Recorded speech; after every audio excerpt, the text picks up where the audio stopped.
નડિયાદની અંદર નડિયાદ મહાનગરપાલિકા, વડતાલ જિલ્લા પંચાયત અને 2 તાલુકા પંચાયતો એ બિનહરીફ થઈ છે. આમ તો ચૂંટણી આ વખતે લડીને જીતવાનું છે એવો અમારો દ્રઢ નિશ્ચય હતો. અને જ્યારે નીતિનભાઈ પટેલ સાહેબ સરદાર પટેલ સાહેબના જન્મસ્થળ ઉપર આવ્યા ત્યારે પણ મેં બધાને કહ્યું હતું જ કે આપણે ઇલેક્શન બિનહરીફ કરવાનું નથી.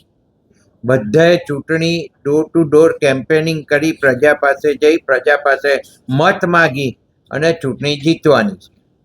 એટલે અમારો કોઈ પ્રયત્ન આ બિનહરીફ કરવા માટેનો હતો નહીં. છતાંય આ 3 બેઠકો મહાનગરપાલિકાની બિનહરીફ થઈ છે. અને વડતાલની સીટ એ લોકોએ ગામવાળાએ બધાએ નક્કી કરી, 3 ગામ ભેગા થઈ અને બિનહરીફ કરી છે. એટલે આ રીતના એવી જ રીતના 2 તાલુકા પંચાયતો બિનહરીફ કરી છે.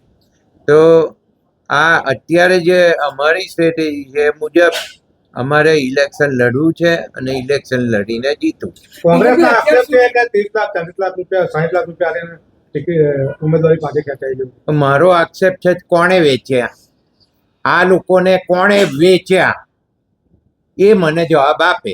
એનો આક્ષેપ એવો હોય તો આ જે એ લોકો લઈ ગયા છે તો એને પાછા કોણે આપ્યા, તમે જે પ્રશ્ન પૂછો છો તો મારો આ તમને સવાલ છે. પંકજભાઈ, અત્યાર સુધીમાં નગરપાલિકા હતું ત્યારે ઘણી બધી વાર બિનહરીફ મોટાભાગની સીટો થઈ છે અને ઘણી મહેનત ભાજપે અને આપશ્રીએ કરી છે. આ વખતે કેમ એવું જોવા મળ્યું છે કે બધાને લડાવવા જ છે? મેં પહેલેથી જ નક્કી કર્યું હતું કે ડોર ટુ ડોર પ્રજા પાસે જાય, પ્રજા પાસે જઈને મત માગે અને પ્રજા એમને પ્રશ્ન કરે અને પ્રશ્ન કરે એના જે જવાબો છે એ જવાબો આપે અને પ્રજાના પ્રશ્નો કેવી રીતના ઉકેલાય અને શું કરવું જોઈએ એની સમજ જે તે ઉમેદવારો છે એ ઉમેદવારોને આવે એ જરૂરી બાબત છે.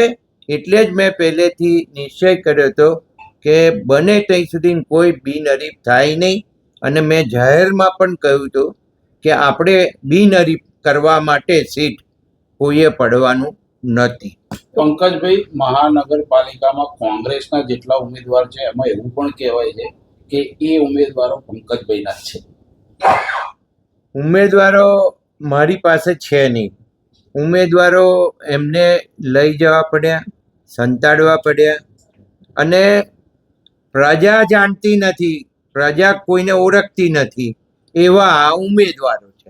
અને આ ઉમેદવારો એવા ઊભા કર્યા છે કે કોઈ બિચારા નાના ઘરના સાવ પેલા કથળેલું ઘર હોય એવા લોકોને આ લઈ જઈને ઉમેદવારી કરાઈ.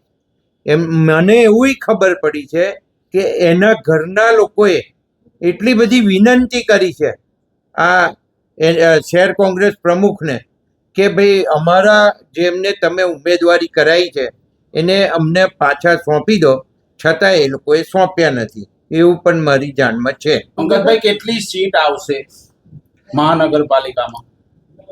આજે ફોર્મ બધા ભરાઈ ગયા છે અને હું અત્યારે એનું અવલોકન કરવા બેસીશ અને પછી મારી સ્ટ્રેટેજી નક્કી થશે. અને ભારતીય જનતા પાર્ટીની સ્ટ્રેટેજી તો છે જ. અને ભારતીય જનતા પાર્ટીના અમારા પ્રધાનમંત્રી નરેન્દ્ર મોદીથી માંડી, અમિતભાઈ શાહ સાહેબથી માંડી અને અમારા સીએમ ભૂપેન્દ્રભાઈ પટેલ અને પ્રદેશ અધ્યક્ષ જગદીશભાઈ અને જિલ્લા પ્રમુખ નૈનાબેન અને સમગ્ર પાર્ટીના કાર્યકર્તાઓ એ જે સાથે લાગી અને અમે રિઝલ્ટ લાવવાના છીએ. એની અંદર હું અત્યારે એવું માનું છું કે લગભગ 46 કે 48 સીટ 100% આવશે.